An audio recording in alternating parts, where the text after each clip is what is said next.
Hello friends, welcome to my channel. இன்றைக்கி நம்ம பச்சை மசாலா வச்சு சிக்கன் பிரியாணி எப்படி செய்கிறதுன்னு பார்க்கலாம். கொஞ்சம் டிஃப்ரெண்ட்டாக, ரொம்ப டேஸ்ட்டாக, ரொம்ப நல்லாயிருக்கும். செய்கிறதுக்கு ரொம்ப கஷ்டம் இல்லை, ஈஸியாக செஞ்சிடலாம். வாங்க எப்படி செய்கிறதுன்னு பார்க்கலாம். இன்றைக்கி பிரியாணி செய்கிறதுக்கு ஒரு அகலமான பாத்திரம் வச்சுருக்கிறேன். ஒரு 3-4 டேபிள் ஸ்பூன் எண்ணெய் சேர்த்துக்கலாம். 3 டேபிள் ஸ்பூன் நெய் சேர்த்துக்கிறேன். பிரியாணி இலை ஒரு 3 பீஸ் சேர்த்துக்கிறேன். ஜாவித்ரி பூ 1 சேர்த்துக்கிறேன். லவங்க ஒரு 6-7 பீஸ் சேர்த்துக்கிறேன். அன்னாச்சி பூ 2 சேர்த்துக்கிறேன். மராட்டி மொக்கு ஒரு 4-5 சேர்த்துக்கிறேன். பட்டை ஒரு பீஸு, லவங்க ஒரு 4-5, சாபுசீரா 1/2 டீஸ்பூன். இதெல்லாம் சேர்த்து நல்லா மிக்ஸ் பண்ணிக்கலாம். இப்போ வெங்காயம் ஒரு 5 கட் பண்ணி வச்சிருக்கிறேன், அதை சேர்த்துக்கலாம். நல்லா ஸ்லைஸாக.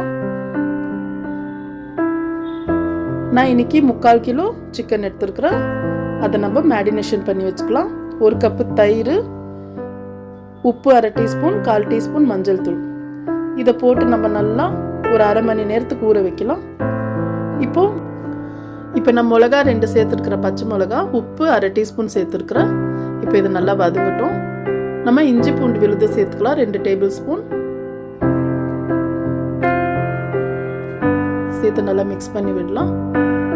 நான் நல்லா பழமான தக்காளி ஸ்லைஸாக 3 கட் பண்ணி வச்சிருக்கிறேன், அதையும் சேர்த்துக்கலாம். இதை நல்லா மிக்ஸ் பண்ணி 1 நிமிஷம் போல் தட்டு போட்டு வைக்கலாம், கொஞ்சம் ஸ்மாஷ் ஆகட்டும். இப்போ நான் கொத்தமல்லி, புதினா ஒரு கையளவு எடுத்துருக்கிறேன். இதை நம்ம அரைச்சிக்கலாம். நம்ம காரத்துக்கு தகுந்த பச்சை மிளகா சேர்த்துக்கலாம். இதை நம்ம அரைச்சிக்கலாம். இப்போ இது ஒரு பக்கம் இருக்கட்டும். இப்போ நம்ம தக்காளி நல்லா ஸ்மாஷ் ஆயிடுச்சு பாருங்க.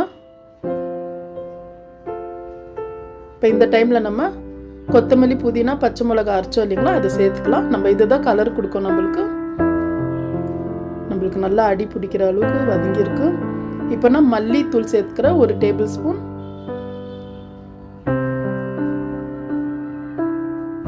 ஒரு 5 நிமிஷம் இருக்கட்டும் பாருங்க. இப்போ நல்லா மசாலா வதங்கிடுச்சு. இப்போ இந்த டைமில் நம்ம சிக்கன் சேர்த்துக்கலாம். சிக்கனும் நல்லா தயிரில் ஊறி இருக்கு. இதை சேர்த்து நல்லா மிக்ஸ் பண்ணி விடலாம். இப்போ ஒரு 5 நிமிஷம் இருக்கட்டும், மூடி போட்டு வைக்கலாம்.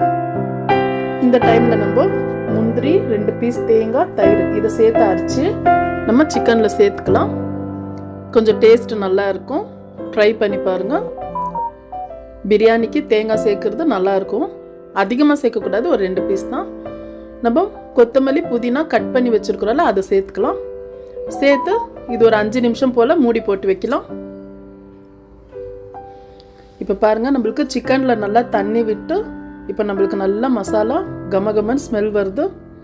இப்போ நான் 2 கிளாஸ் அரிசிக்கு 4 கிளாஸ் தண்ணி, அளவு தண்ணி ஊற்றிட்டேன். கொஞ்சம் கஸ்தூரி மேத்தி சேர்த்துக்கலாம். இன்னைக்கு நான் பாஸ்மதி ரைஸ் 2 கிளாஸ் எடுத்துருக்கிறேன். இதை நம்ம ஊற வச்சுக்கலாம், தண்ணி கொதி வர வரைக்கும். இப்போ ஒரு தட்டு போட்டு மூடி வைக்கலாம். இப்போ தண்ணி நல்லா கொதி வருது. தண்ணி கொதிக்கிற வரைக்கும் ஒரு 5 நிமிஷம் நான் அரிசி ஊற வச்சுருந்தேன். இப்போ அதை நல்லா நான் ஸ்ட்ரைன் பண்ணி வச்சுருக்கிறேன், சேர்த்துக்கலாம். நல்லா மிக்ஸ் பண்ணிவிட்டு ஒரு 5 நிமிஷம் வைக்கலாம். பாருங்கள், தண்ணி கொஞ்சம் வத்தி இருக்கு.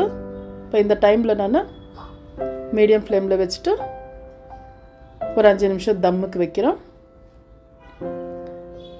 இப்போ நம்மளுக்கு தண்ணியெல்லாம் சுத்தமாக கம்மியாயிடுச்சு. நம்ம பிரியாணியும் ரெடி ஆயிடுச்சு. சாதமும் நல்லா வெந்திருக்கு. நல்லா மணக்க பச்சை மசாலா சிக்கன் பிரியாணி ரெடி ஆயிடுச்சு. இப்போ நம்ம சர்வ் பண்ணிக்கலாம். இன்னைக்கு நான் பிரியாணி கூட கபாபும் எக் ஃப்ரை பண்ணியிருக்கிறேன். அது கூட சாப்பிட்டா ரொம்ப நல்லா இருக்கும். என்னோடய ரெசிபி உங்களுக்கு பிடிச்சிருந்துச்சுன்னா லைக் பண்ணுங்கள், ஷேர் பண்ணுங்கள், மறக்காமல் சப்ஸ்கிரைப் பண்ணுங்கள். தேங்க்யூ.